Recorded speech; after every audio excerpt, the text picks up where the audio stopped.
No, let's just do it before we run into something we got to do or boss call.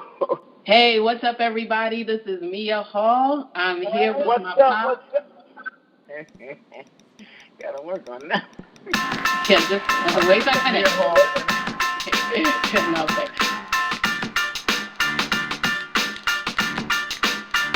okay. Hey, what's up, everybody? This is Mia Hall. I'm here with my pop. What's up, everybody? This is Gordy from Brownsville. And this is Parables from the Project. Yes, that's Parables from the Project. We are bringing you episode 3 live and direct. Well, we're not live, but we're bringing it to you directly. And today is a special day.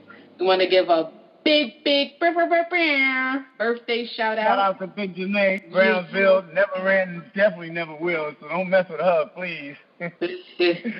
Word up. Shout out to Janae. We love you. Janae, listen, we don't gotta live by that law no more, right? Because they got guns. They not playing fair no more. So you can run. It's legal now, people. You can run. You can run and hide. Only if they got guns now. Anyway, what up? What up? All right. So we are finally going to be able to do our What's Going On section, where we give updates on, what's happening, what's been going on since the last week. So what's going on, Pops? What's going on? Yo, Big Pops got on a plane for the first time in ages, said I wasn't doing it. Yo, did an impromptu Vegas visit. Bam. Hurt a lot of feelings. I just jumped on the plane. I didn't plan that shit. It was on a Friday. But let me tell you what else is going on. So what else is going on? Well, other than my life, yo, y'all see AOC? Come on, y'all got to feel AOC. That's who I want to run for president. Yo, AOC is ripped into them like, yo, dude, those facial recognition is made by white people. I was like, what? I didn't even understand it until they was breaking that shit down. Tell her, y'all better wake up, stop playing around. But what I am gonna tell you, how you say bringing people together? I'm bringing look later for the words. Listen, I'm bringing hoods together, Crips and Bloods. We gonna have to team up because yo, this shit is real. Y'all playing games. Excuse my friend. I didn't want to curse, but we playing games. Yo, these billionaire companies are making. Anyway, we're not going to get too deep. We're going to get deep into that, but y'all read up on it. I'm going to tell you, stay up on it. Don't go to sleep this year. Now, you still could go out and party and have fun, but just don't go to sleep. Stay woke. That's it. Stay woke, man. And when they don't even use no acronym. Be for real about it, but have a good time. You know, you can still be hard and understand that, yo, these people coming for us. Trust and believe that. Them people coming for us. But anyway. There you go. I heard this. I flashback to episode 1 in the background. But I did get on that plane. Boy, I was scared to death. I wanted to punch the dude next to me. The lady was like, yo, excuse me, it's time to turn off your phones, put it on airplane mode. He was shaking his head, yeah, while he was on the phone. And I was like, yo, dude, I didn't say it loud, but I wanted to be like, because when she left, he was still on his phone. I wanted to snitch on this nigga because I thought he might be. I wanted to be saying, yo, excuse me, he's still on his phone. Yo, that plane is so crazy. Like this dude, don't that mess with the equipment? All scary. Yo, anyway. Well, you would have been mad. Well, I'm not gonna say, but yeah, I feel you. So, but you survived. You survived. I definitely survived. I'm back in Brooklyn, chilling out, doing my thing. And the reason why he said, listeners, that he was hurting some feelings is because I moved out to California. And yes, Dad, I'm sharing with our listeners. Here we go, y'all. Here we go. Go ahead. No, but look, we're back on this podcast. I'm not really tripping, but I just want to let the podcast, the listeners know. Why you so, I've been trying to get him to come out here for a year and a half, and he has not because he said he was scared of planes. But so that's why I was a little salty. Now listen, I want to hear what the listeners got to say. Is that shade? Is that shots fired or not? No, we're gonna leave it at that. Right. We're gonna just let them decide. Yo, if that shot fired. Is that shot fired at Dad for not coming to his book? Did Dad shade me? All right, so we're going to leave it at that. Yeah, is that shade or did Dad just enjoy himself? Is that somebody came up with the ideas, impromptu. We thought about it. We was at work. Anyway, we're going to let the audience decide about that. Anyway, no, yeah, but they got to know why you did decide to go, because your coworkers asked you last minute. They were going to cover you. No. You just got to pay them back, and that's why you did go. Yeah, but and it's like, yo, so yeah, we don't talk about personal. Yeah, we are talking about personal. Yeah, but I'm getting ready to have a surgery, be out for 3 months. You know, so I was just like, yo, later for that, I'm doing whatever I can do. Yeah. You know what I'm saying? I'm just living my best life. You on your Queen Latifah? You on your Queen Latifah last holiday? I'm on my last. Yeah, no. Yeah, I know. Yeah, I don't believe in that anyway. Well, it's not that, but you. I mean, it's part of the reason why you did it. You're just trying to live your best life. I feel you. Nah, you got to take your opportunities when they come. I mean, so you decide. You know, I ain't been away in a long time. Haven't taken a vacation, so. But anyway, and then it was a lot of other people hurt too, though. So it wasn't just you, dog. Because a lot of people was like, "Yo, what you doing, dog? You can't just leave." Can't. Yo, but anyway. But you did get blessed, right? You got a credit. You was able to give up your seat, and you got a credit, so that's nice. And I'm going back to LA, so I'm going back to Cali. But listen to this though, and so I gets out there, gets to see, had a ball, saw Trevor Noah, who I watch every night. Yes. So it was big. You know, that's for me as an upcoming great ass comedian. It was big, Nick. Yeah, that's big. Because Trevor, and to the truth, the two dudes who came out before Trevor is all from New York. So it was kind of crazy. Like, it was kind of a weird experience because I did. Yeah, it was kind of weird. It was just a beautiful weekend, and it was just but. I know people plan and stuff, but I have the best times when I just jump and do it. I know a lot of people, they save oil and they do that. I don't know. Well, that's what I'm saying about the world, and that's what the hood brought to me. All right, so that's where it got the parables from the projects, because now life lessons become way different. Like, you know, like if you had it all your life, you know, you kind of miss out on not having it. And I'm not saying people who had it all their life is bad.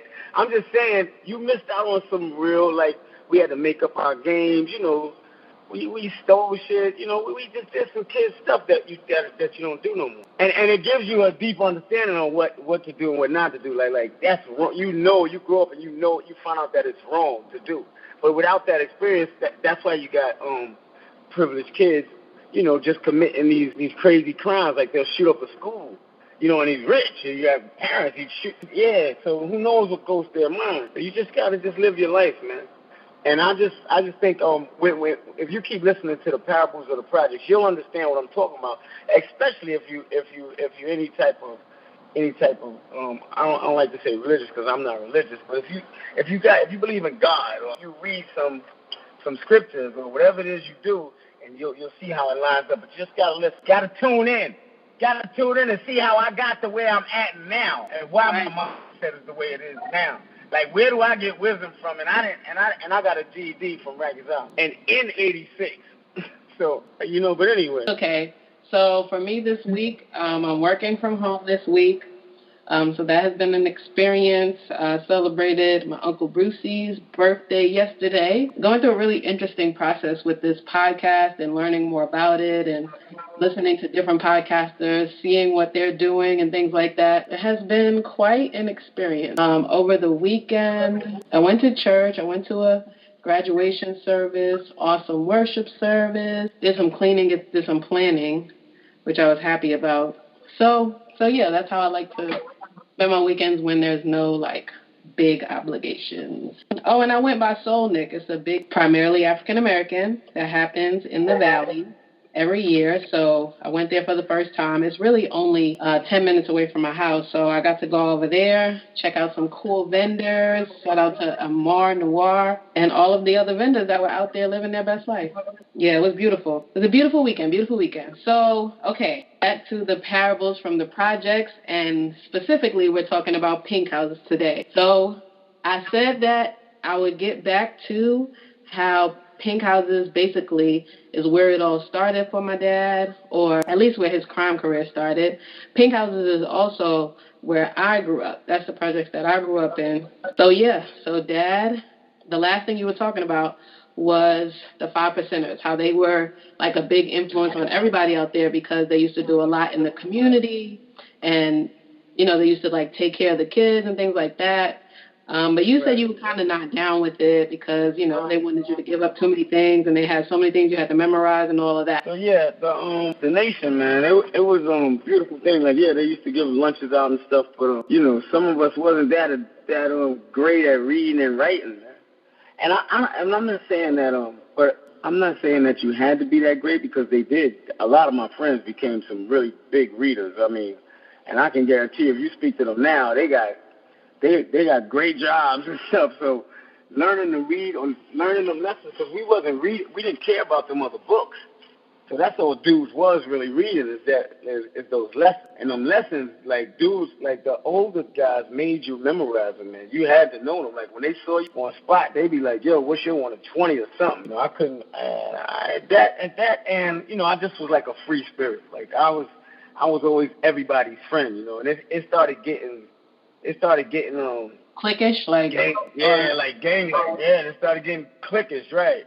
Started getting like, yo, this crew over here don't like this crew. Then when they started fighting each other, yo, but I think the guys that were still in it is the real ones, you know, and they wasn't just faking with it. I think some dudes are just doing it for protection. But anyway, I had to find my own. I don't know. It's always something in you that's gonna make you want to go your own way. And now I'm not saying that stealing. I just was really good at stealing, and I used to go to the supermarket, and I can remember the first time, you know. Like, my mom ain't really had no money to give everybody to go out for Easter or to buy stuff or always have stuff for us, you know. And she probably did, but what we wanted. But, you know, she seeing her work every day, you know, my pops wasn't there. And like I said before, like, I didn't have a daddy issue. I never said, Mom, where daddy at? I was like, more money or more whatever food for us. And plus, dude used to be beating the mess out of sometimes. But it was all...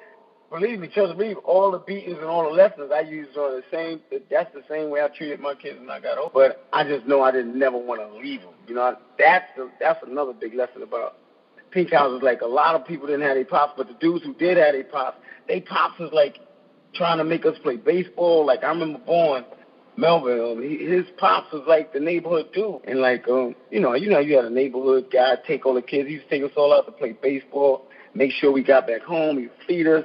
Whatever. I still didn't feel like I fit in, but I'm telling you, when I started fitting in, when I found out how scared people was to steal. And I don't know why I was so not scared to steal, but I remember going in there and I remember seeing somebody like take some coffee. And I was like, why is these dudes taking coffee? Now listen, y'all, we talking at 9 and 10, so I know this sounds crazy, right? But you know, you see that movie Juice, you see the kids found a body, they out there doing.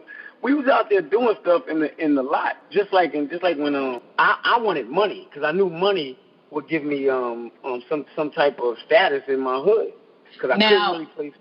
Now I have a question because when you talk about money would give you status in your hood, I also want you to say why you knew you couldn't get status any other way. Like why couldn't you get status as an athlete? Like I remember that. Well, that's what I'm about to say. That's what I'm saying, because I wasn't good in basketball. I was good. I was okay in baseball. I really could pitch and I could play football a little bit. But the basketball court is where everybody went. I don't know why the basketball court was so important. Even though I did, you know, me and my brother did play football really good, so we could play the other side of the projects. And we could play other projects like Cypress and, you know, the young dudes would play Cypress, young dudes, and then the big dudes would play Cypress, big dudes, and just like Linden Flap. Yeah, but all that was cool. That was cool. But then when it came time to, you know, Easter time came, and my presence started, you know, my mom really couldn't dress all three of us at the same time. You know what I'm saying, for that one day, so it was a struggle for her. I don't remember the first time I started stealing, but I do remember being really good at it. I remember packing bags of like steaks and meats, you know, just leaving it in the aisle, and then just getting it a little closer to the door. Yo, anyway, so yeah, I stole meats and light bulbs and hair dryers.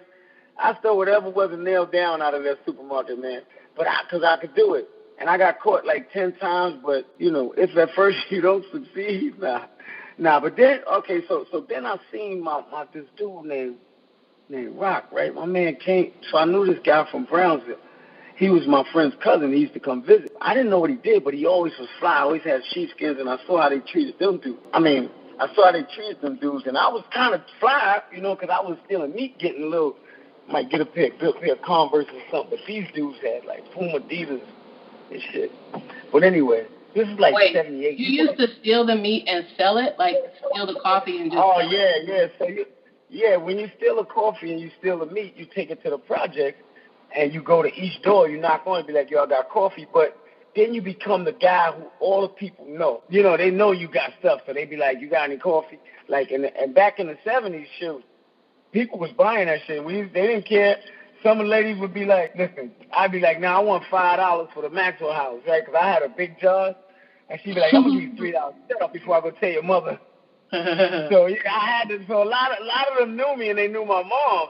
It's kind of weird. I know it's kind of like aiding and abetting, but it's crazy, man, how the hood was before we like really before you grew up, and before rap music, and before black people really started making billions and millions, and we like we could do anything. Like our favorite show was Good Times, like. And that shit was glorifying the hood. It was glorifying for being broke. It was good times, anytime you need a favor, good times. Yeah. Okay, but back to rap. I know I threw you off, and I know you were talking about rap. Right, we're going to get back to that. But look, so I believe, this is where the lesson is coming in. So this is where you remember all of the stuff about that makes you want to change something. So if you got to say more, so you got to let it go off. So because the lesson in it was like, now I use this song as something to, say, yeah, people, you could tell that the system was kind of rigged because we was loving, we didn't have no Bill Cosby show. So anyway, so Rock used to visit Pink House with his cousin. So one day I seen him and some girl, I don't know who he was with. Anyway, I saw them in a supermarket while I was stealing meat and packing bags. They was picking pockets. I didn't know, but I didn't know what they was doing at first. But then I saw them do it. I'm on a line, I'm helping this lady with her bags, and I see them in the aisle, and I see them take a lady wallet out of her pocketbook, and it was so smooth and slick. I was like, okay, there you go. That is me. That is my next. But I not that I wanted to do what they did, but I wanted the money that came with it. I wanted the money I didn't really want to do that, but I wanted some money, because I wanted to get some clothes. I wanted to just, I wanted to be down. So one Easter day, so after you see Rock and them do that, it's in your mind, it's in the back of your head. Oh yeah, maybe that's something you might want to do for some money. But my mom's had got robbed in the Pink House when we first moved there, so it was kind of weird me taking something from another black person. But as time went on, I let it go. So about another year later, it was Easter time, and everybody was about to go to 42nd Street because the Pink House is on. And all of us from every hood meet up on 42nd Street by the wall back in the early 70s and late 80s. The late 70s and the early 80s. So we all met at every you see dudes from Bed-Stuy, Pink Houses, Brownsville, Cypress, everywhere at 42nd Street on Easter. This Easter, I wasn't going to be broke. I wasn't going to be having. I was going to be chilling. So me and my brother was in there packing bags one day, and we saw this lady. Put a bunch of money in her pocket. So I kind of slid up. I don't know if he took it or I took it, but that was the beginning of the end. That was the beginning of the end, because when it came out, it was like, oh shit, we got money. She didn't know nothing. She left. We just walked away. And we ain't never packed another bag since. But wow. It ain't like I didn't keep doing it. So my brother was, I don't know, he's crazy. He was really tough dude. But so my brother and this guy named Infinite from Bed-Stuy used to hang out. So now I don't know. So say my brother used to go not only in Pink Houses to get money, he used to go out of Pink Houses, like the Bed-Stuy, like Nostrand Avenue, because that was another shopping area of ours. And then we used to all meet in the city. And, some dudes were snatching chains, and they would meet by 47th Street, but we'd be picking pockets. But anyway, it was crews meeting up. And this was before my brother used to tell me about the stories, him and his dude Infinite. They used to be in the city, and there was a lot more money. Like, you would get, like, $150 out of pockets in the projects or at a supermarket. But then when you got to the city, you was making like $500, $300, $1,000. You was getting money. So my brother used to come home. He used to have these stacks of money all the time. I used to be like, yo, when you taking me with you? He used to be like, man, you can't. I'm not taking you out there with me with that. Man, stick to your little thing. So anyway, I just started going out on my own. So I would get on the train, and I would just start trying to go in people's pockets, man. I got caught a couple of times, went to Spofford a couple of times, and then I got good. Spofford, just for clarification purposes, is what? Spofford is a juvenile jail. So you were about, how old were you at this time? Well, I was 14 probably, and but I started, but I didn't get in Spofford time until, you know, I remember the first time they arrested me, they came to my school. So I went to 218 after I was still living in Pink House. I remember the first time I got arrested, I was in my class in 218. I was at 218, and this is what really made me legitimate in the hood, where people don't just run up on you and rob you for your stuff. You know what I mean? So this is what made me kind of like solidify. The detectives came walking through my IS 218 with my mom. So nobody knew. It was like during class. Like they must have came in the middle of the day. But all I know is I was in the back row. I always chilled in the back. I didn't want the teacher mess with me, calling on me. I remember seeing somebody come at. I remember hearing my mother's voice or something. And I just said, damn, that sounds like my mother. And then I look up, and it's these two white dudes with my mother. And they just like, come with us. They put handcuffs on me right at the door. So they locked me up straight up at the class. My whole class saw it. They walked me through the hallways. I know this is probably a law against this shit, because I think I was 14 or 13, to tell you the truth. How old were you when you were in 8th grade? Yeah, 13 or 14. I think 13. Yeah, so anyway. Maybe like 12. 13. 12 or 13, I'm telling you. But it might have been 7th grade, because I know I was real little. And yo, so I remember the cops walking me out. My mom was kind of crying.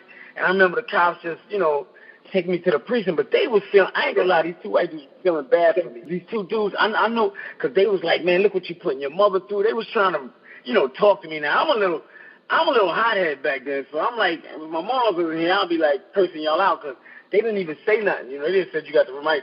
I don't even know if they read me the right. They I don't know if they put handcuffs on me, which made me this dude, which made me Gordy from just wild ass Gordy. So that gave me my street name, Gordy. So it was like, yo, you know Gordy about it, man. They call my man and them calling dudes want to hang out with you, all types of shit. But I ain't paying nobody mind, because I mostly stayed by myself. Because my brother, he wouldn't even take me with him.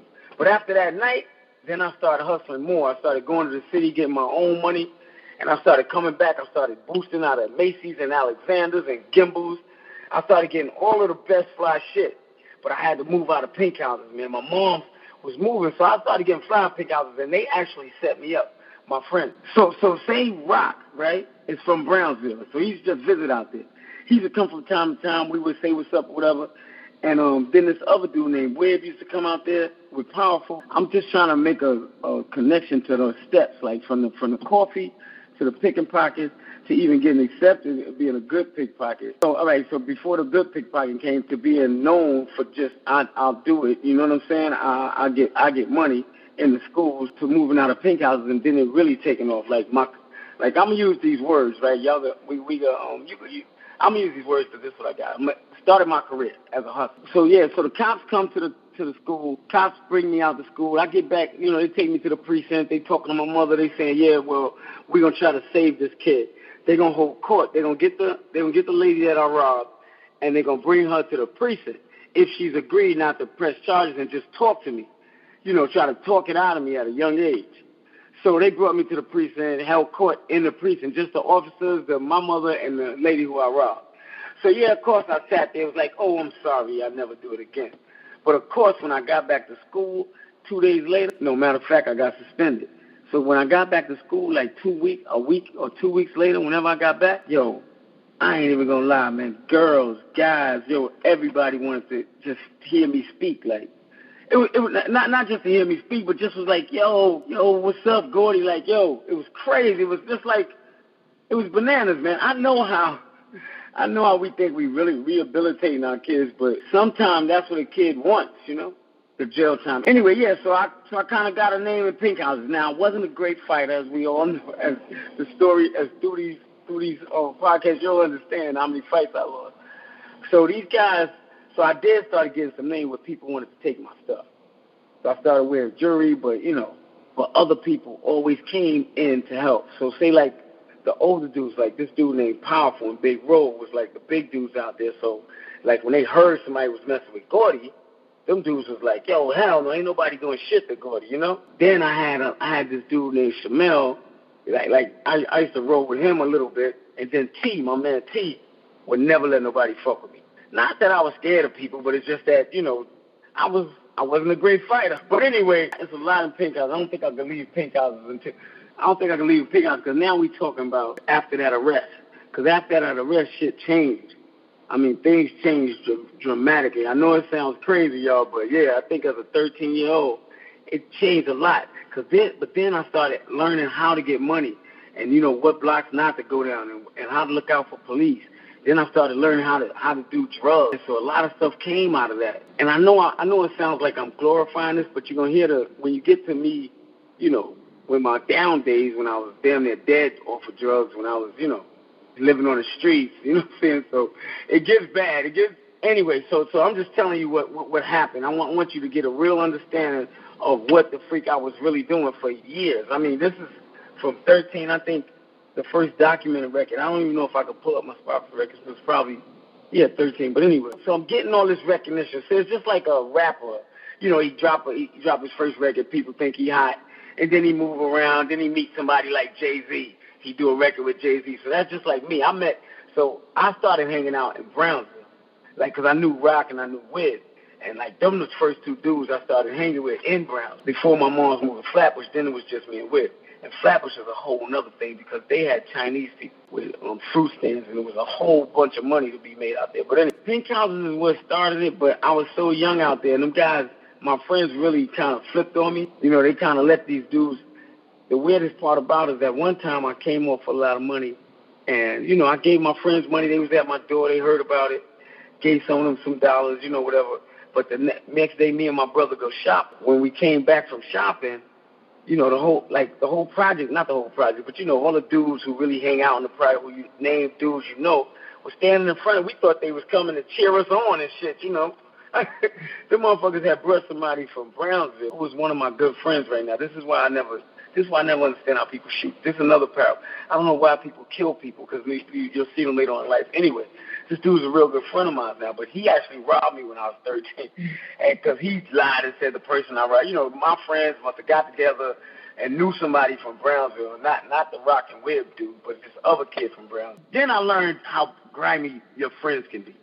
So that's another lesson Pink Houses taught me. Yo, people your friends, but yo, for some money?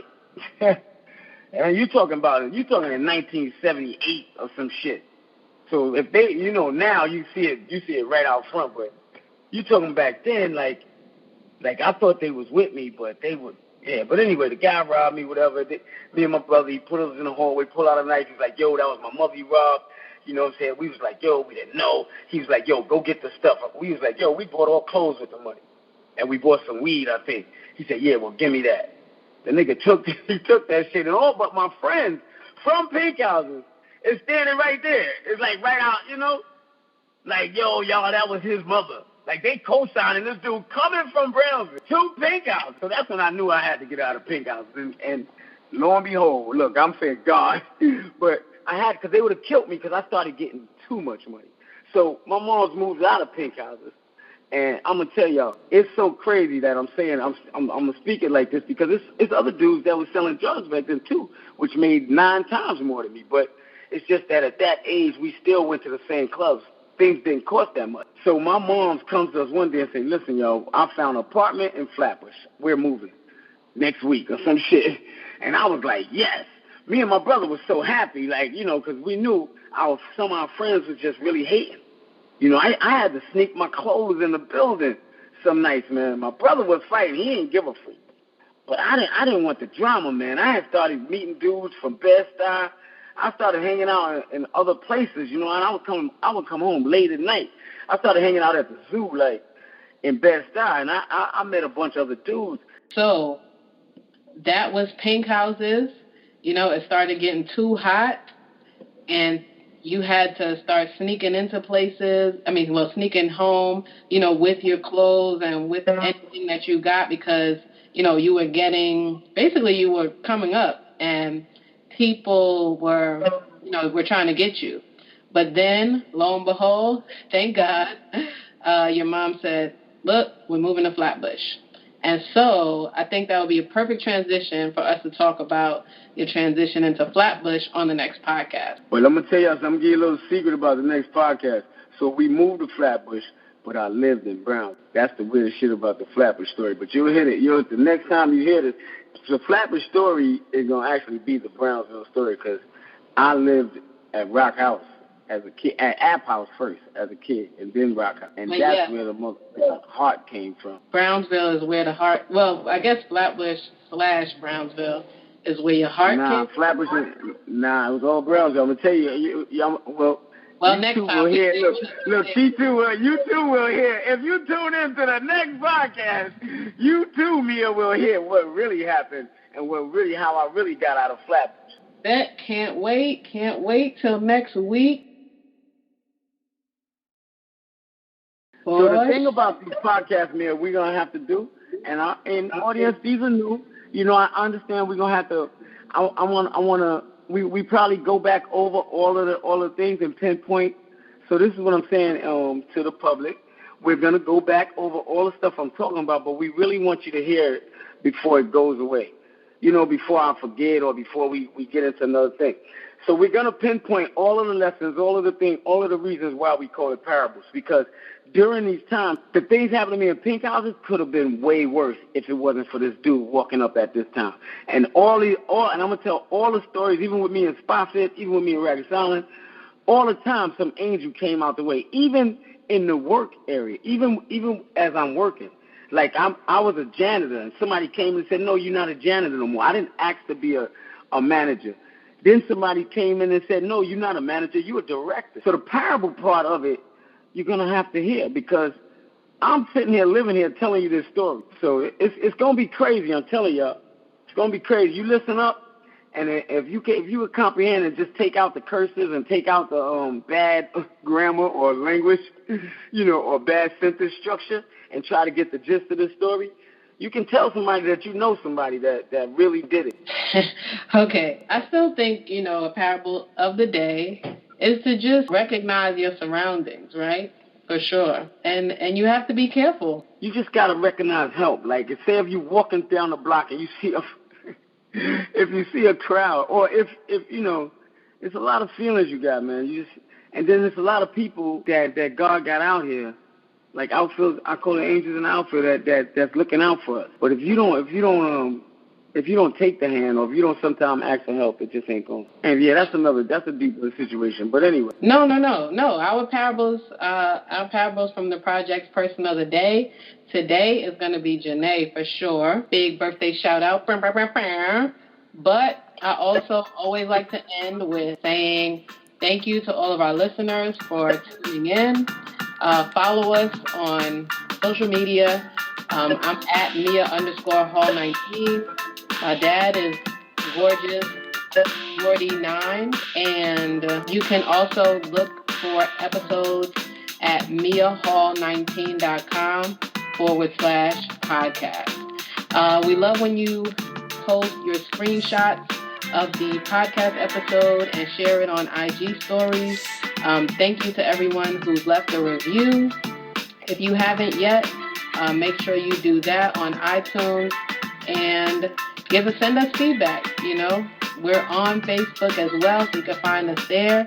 And make sure you tune into the next episode next Wednesday. We're coming at you each week until this season is over, like I always say. So until next time. Bow. Till next time.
There's a lot of pink houses. I don't think I can leave pink houses because now we talking about when I did get that, after that arrest. Because after that arrest, shit changed. I mean, things changed dramatically. I know it sounds crazy, y'all, but yeah, I think as a 13-year-old, it changed a lot. But then I started learning how to get money and, what blocks not to go down and how to look out for police. Then I started learning how to do drugs, so a lot of stuff came out of that.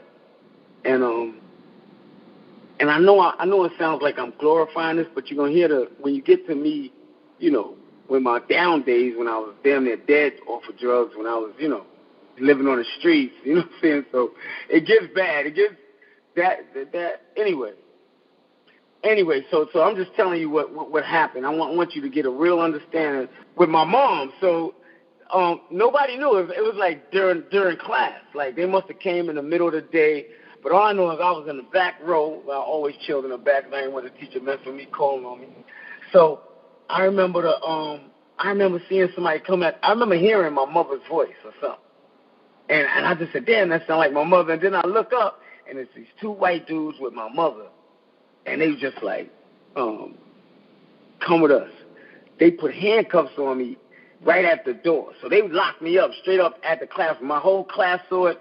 They walked me through the hallways. I know this is probably a law against this shit because I think I was 14 or 13, to tell you the truth. How old were you when you were in 8th grade? 13 or 14. I think 13. Yeah, so anyway. Maybe like 12. 13. 12 or 13, I'm telling you. But it might have been 7th grade because I know I was real little. And so I remember the cops walking me out. My mom was kind of crying. And I remember the cops just, taking me to the precinct. But they was feeling, I ain't gonna lie, these two white dudes were feeling bad for me. Huh? No, I didn't say anything. Oh, these two dudes, I know, because they was like, man, look what you putting your mother through. They was trying to, talk to me. Now, I'm a little hothead back then, so I'm like, when my mom was in here, I'll be like cursing y'all out, because they didn't even say nothing. They just said you got the right. I don't even know if they read me the right. I don't know if they put handcuffs on me, which made me this dude, which made me Gordy from just wild ass Gordy. So that gave me my street name, Gordy. So it was like, yo, Gordy about it, man. They call my man and them dudes want to hang out with you, all types of shit. But I ain't paying nobody mind because I mostly stayed by myself. Because my brother, he wouldn't even take me with him. But after that night, then I started hustling more. I started going to the city, getting my own money, and I started coming back. I started boosting out at Macy's and Alexander's and Gimbals. I started getting all of the best fly shit. But I had to move out of pink houses, man. My mom was moving, so I started getting fly pink houses, and they actually set me up, my friends. But so say Rock, right, is from Brownsville, so he used to just visit out there. He used to come from time to time. We would say what's up or whatever. And then this other dude named Webb used to come out there with Powerful. I'm just trying to get a huh? Just wait. I'm just trying to make a connection to those steps, like from the coffee to the picking pockets to even getting accepted, being a good pickpocket, to get no. All right, so before the good pickpocket came to being known for just I'll do it. You know what I'm saying? I get money in the schools to moving out of pink houses, and then it really taking off. Like I'm gonna use these words, right? Y'all, I'm gonna use these words because this is what I got. I started my career as a hustler. So wait a minute. So the cops come to the school. Cops bring me out to school. I get back, they take me to the precinct. They talking to my mother. They saying, yeah, well, we're gonna try to save this kid. They're gonna hold court. They're gonna get the lady that I robbed, and they're gonna bring her to the precinct if she's agreed not to press charges and just talk to me, try to talk it out of me at a young age. So they brought me to the precinct, held court in the precinct, just the officers, my mother, and the lady who I robbed. So yeah, of course I sat there. It was like, oh, I'm sorry, I'll never do it again. But of course, when I got back to school 2 days later, matter of fact, I got suspended. So when I got back to school, like a week or 2 weeks later, whenever I got back, I I ain't even gonna lie, man. Girls, guys, yo, everybody wanted to just hear me speak. Like, it was not just to hear me speak, but just was like, yo, what's up, Gordy? Like, yo, it was crazy. It was just like, it was bananas, man. I know how we think we really rehabilitating our kids, but sometimes that's what a kid wants, the jail time. Anyway, yeah, so I kind of got a name in Pink Houses. Now, I wasn't a great fighter, as we all know, as the story, as through these podcasts, you'll understand how many fights I lost. So these guys, so I did start getting some names where people wanted to take my stuff.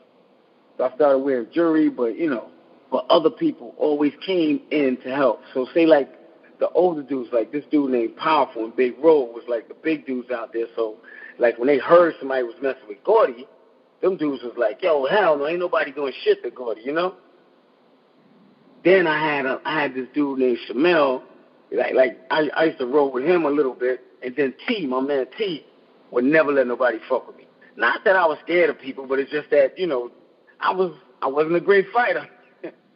But anyway, so yeah, it's a lot in Pink House. I don't think I can leave Pink Houses because now we talking about